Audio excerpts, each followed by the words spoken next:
नमस्कार। आज के इस विश्लेषण में हम बात करने वाले हैं एक ऐसे विषय पर जो खैर आपने भी अपने आसपास जरूर देखा होगा। हर मंगलवार को हम एक बहुत ही अद्भुत दृश्य देखते हैं। मंदिरों के बाहर वो लंबी कतारें, व्रत रखने वाले अनगिनत लोग, मतलब चारों ओर एक अलग ही तरह की विशेष ऊर्जा का संचार होता है। एक ऐसा दृश्य जिसे नजरअंदाज करना लगभग नामुमकिन है ना?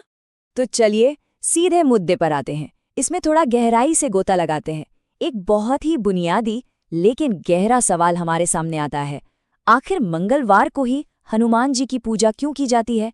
क्या ये केवल एक पुरानी परंपरा है जिसका बिना सोचे समझे बस पालन किया जा रहा है, या इसके पीछे कोई बहुत ही गहरा अनसुलझा आध्यात्मिक रहस्य छिपा है? आज की इस चर्चा में हम इसी रहस्य की परतों को एक एक करके खोलने वाले हैं। तो हमारी इस चर्चा का पहला भाग है मंगल ग्रह और हनुमान। अब जरा इस तुलना को देखिए, ये बड़ा ही अद्भुत है। एक तरफ अगर हम ज्योतिष शास्त्र में मंगल ग्रह यानी मार्स को देखें तो वो किस चीज का प्रतीक है? शक्ति, साहस, ऊर्जा और युद्ध का। और अब दूसरी तरफ हनुमान जी को देखिए, वो बल के साक्षात देवता हैं, साहस के प्रतीक हैं और हर तरह की नकारात्मक शक्तियों का पूरी तरह से विनाश करने वाले माने जाते हैं।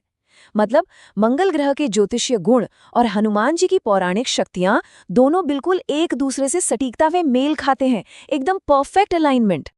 आगे बढ़ते हैं भाग 2 की तरफ, मंगलवार को जन्म का रहस्य। अगर हम गहरी धार्मिक मान्यताओं और पौराणिक कथाओं की माने तो श्री हनुमान जी का जन्म मंगलवार के दिन ही हुआ था। जी हाँ, और यही वो सबसे बड़ा कारण है कि सप्ताह का ये विशेष दिन पूरी तरह से उन्हीं को ही समर्पित कर दिया गया है। क्योंकि ये उनके अवतरण का दिन है तो इस दिन का महत्व अपने आप ही कई गुना बढ़ जाता है। और इसी वजह से इस दिन की गई सच्ची आराधना के परिणाम बेहद चमत्कारी माने जाते हैं। ऐसा माना जाता है कि जो भी व्यक्ति पूरे और सच्चे मन से मंगलवार को उनकी पूजा करता है, उसके जीवन के संकट धीरे धीरे समाप्त होने लगते हैं, रास्ते की सारी बाधाएं हटने लगती हैं। एक तरह से देखा जाए तो यह प्रार्थना जीवन की सबसे गहरी और जटिल समस्याओं को भी व्यवस्थित रूप से जड़ से खत्म करने की शक्ति रखती है। अब आते हैं भाग 3 पर, कलयुग के जागृत देवता। अब यहाँ एक शब्द आता है, जागृत देवता। आखिर इसका अर्थ क्या है? दरअसल इसका सीधा सा मतलब है एक ऐसी दिव्य उपस्थिति या ऊर्जा जो आज के इस वर्तमान कलयुग में अत्यधिक सक्रिय है, जो आध्यात्मिक रूप से हर जगह मौजूद है और भक्तों की पुकार को तुरंत सुनती है। और आपको बता दें, शास्त्रों में हनुमान जी को इस युग का सबसे जागृत और सबसे आसानी से सुलभ होने वाला देवता माना गया है। शास्त्रों में एक बहुत ही स्पष्ट और शक्तिशाली आश्वासन दिया गया है, जहां राम नाम लिया जाता है वहां हनुमान जी अवश्य उपस्थित होते हैं। ये केवल एक मान्यता नहीं है, बल्कि एक पक्का वादा माना जाता है। और सबसे खास बात यह है कि उनकी ये जो एक्टिव प्रेजेंस है, ये दिव्य ऊर्जा है, ये मंगलवार के दिन अपने एकदम चरम पर होती है, पीक पर होती है। तो सवाल ये है कि इस तीव्र ऊर्जा का लाभ उठाया कैसे जाए? इसके लिए कुछ खास तरीके हैं, जैसे कि मंगलवार के दिन हनुमान चालीसा का पाठ करना, सुंदरकांड पढ़ना या फिर केवल जय श्री राम का निरंतर जाप करना। ये वो विशिष्ट मंत्र और पाठ हैं जो मंगलवार की इस अद्वितीय ऊर्जा को हमारे भीतर समाहित करने में मदद करते हैं और आध्यात्मिक शक्ति को कई गुना बढ़ा देते हैं। चलिए अब बात करते हैं भाग 4 की, मंगलवार के महत्वपूर्ण नियम। अब देखिए, इतनी असीम शक्ति को अगर आकर्षित करना है तो कुछ सख्त नियमों का पालन करना भी अनिवार्य माना जाता है।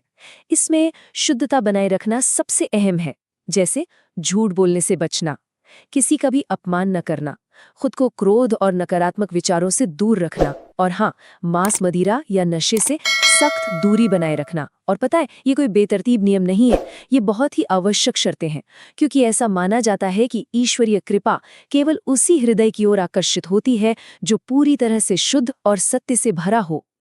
आखिर में हम पहुंचते हैं भाग 5 पर, संकट दूर करने का उपाय। अगर जीवन में कठिन परिस्थितियां हैं, डर लग रहा है, अत्यधिक तनाव है या लगातार असफलताएं मिल रही हैं, तो इसके लिए ऐतिहासिक रूप से एक बड़ा ही सीधा और चमत्कारी उपाय बताया गया है। पहला कदम, मंगलवार की शाम को एक दीपक जलाएं। दूसरा कदम, पूरे ध्यान के साथ 11 बार हनुमान चालीसा का पाठ करें। और तीसरा सबसे महत्वपूर्ण कदम, पूरी तरह से पवित्र और सच्चे मन के साथ अपनी समस्या को उनके सामने रखें। मान्यता है कि जब आपकी भक्ति वास्तव में सच्ची होती है ना, तो जीवन के सबसे बंद पड़े और अवरुद्ध रास्ते भी स्वाभाविक रूप से खुलने लगते हैं। तो इस पूरे विश्लेषण का सार क्या निकलता है? यही कि मंगलवार केवल एक निभाई जाने वाली परंपरा नहीं है। ये शक्ति, विश्वास और सच्ची भक्ति का दिन है। इसे हफ्ते का सिर्फ एक सामान्य दिन मत समझिए, बल्कि ये अपार आध्यात्मिक अनुशासन और एक बहुत बड़ी ऊर्जा के साथ जुड़ने का एक बेहद सक्रिय माध्यम है। और इसी विचार के साथ हम आज की इस चर्चा के बिल्कुल अंत में आ गए हैं। जाते जाते एक बड़ा ही विचारोत्तेजक प्रश्न पीछे छूट जाता है। क्या ये केवल सप्ताह का एक दिन है या साक्षात ईश्वरीय शक्ति को एक सीधा निमंत्रण? ये एक ऐसा सवाल है जो हमें हमारी साप्ताहिक आराधना के असली स्वरूप पर गहराई से सोचने पर मजबूर कर देता है। इस अद्भुत ऊर्जा को समझने का ये सफर वास्तव में एक शानदार अनुभव रहा। हमारे साथ इस चर्चा में जुड़ने के लिए आपका बहुत बहुत धन्यवाद।